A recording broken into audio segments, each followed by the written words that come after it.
తెలంగాణలో ఖరీదైన పరిశ్రమల భూములు.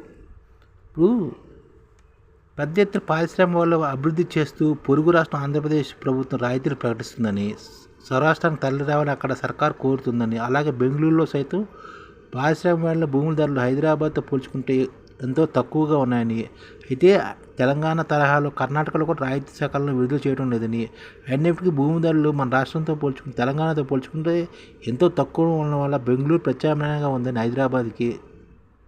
మరోవైపు తెలంగాణలో భూసేకరణ అంతటా రైతులు తిరగబడంతో రాష్ట్రంలో కొత్త పారిశ్రామికలు ఏర్పాటు చేయడం అత్యంత సంక్లిష్టంగా మారదని చెప్తున్నారన్నమాట.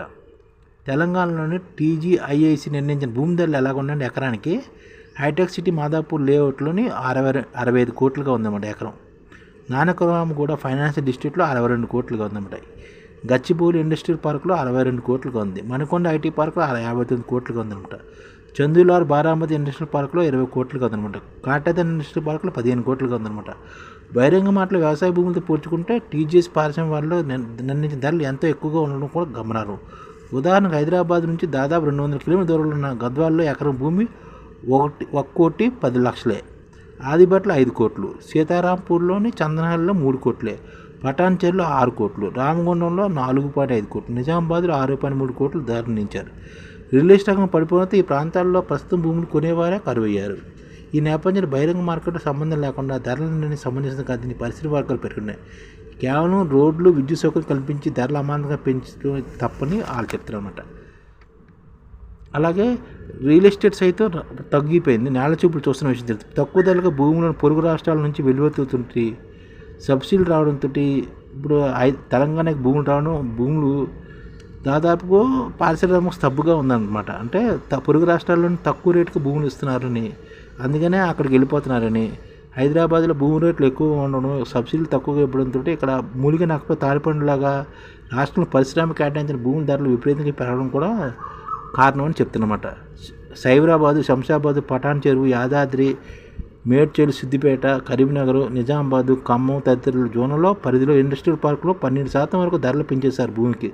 దీంతో పారిశ్రామికలు అడ్డుకునేందుకు ఇండస్ట్రియల్ వర్గాలు ఒకంత అసహనం వ్యక్తం చేస్తారన్నమాట. బహిరంగ మార్కెట్లో చౌకగా ధరలు ఇస్తుంటే హైటెక్ సిటీ మాదాపూర్లో 65 కోట్లు చెప్తున్నారు ఎక్కడ. నానక్రామ్ ఫైనాన్స్ డిస్ట్రిక్ట్లో 62 కోట్లు చెప్తున్నారు. గచ్చిబౌలి ఇండస్ట్రియల్ పార్కులో 62 కోట్లు చెప్తున్నారు. మణికొండ ఐటీ పార్కులోని 58 కోట్లు చెప్తున్నారు. చందులాల్ బారామతి ఇండస్ట్రియల్ పార్కులోని దాదాపుగా 20 కోట్లు చెప్తున్నారు. కాటాదాన్ ఇండస్ట్రియల్ పార్కులో 15 కోట్లు. ఈ విధంగా హై రేట్లు చెప్పడంతో భూములు కొనడం కష్టమైపోయింది. పరిశీలన పెట్టేవారు ముందుకు రావట్లేదని ప్రతిపక్షాలు ఆరోపిస్తున్నాయి అన్నమాట. ఈ విధంగా ప్రతిపక్షాల ఆరోపణలు ఉన్నాయన్నమాట. ఈ ఛానల్ ముఖ్య ఉద్దేశం ఏంటంటే మన తెలుగు రాష్ట్రాల్లో 1 కోటి మందికి సంఘటిత రంగాల్లో ఏ విధంగా ఉద్యోగాలు ఇవ్వవచ్చు, కనీస నెల జీతం 30,000 వరకు ఏ విధంగా ఇవ్వవచ్చు, ఏ విధంగా చేస్తే ఉద్యోగాలు సృష్టించబడతాయో వివరిస్తూ ఈ ఛానల్ వీడియోలు వస్తాయి. అలాంటి వీడియోలు మీకు కావాలంటే మన IDF భాస్కర్ ఛానల్ని సబ్స్క్రైబ్ చేసుకోండి. IDF అంటే ఇండియన్ డెవలప్మెంట్ ఫోర్స్. ఈ వీడియోలు చూసిన తర్వాత మీకు నచ్చితే లైక్ చేయండి, మీ ఫ్యామిలీ మెంబర్స్కి షేర్ చేయండి, మరియు మీ ఫ్రెండ్స్కి షేర్ చేయండి. Thank you. నమస్కారం.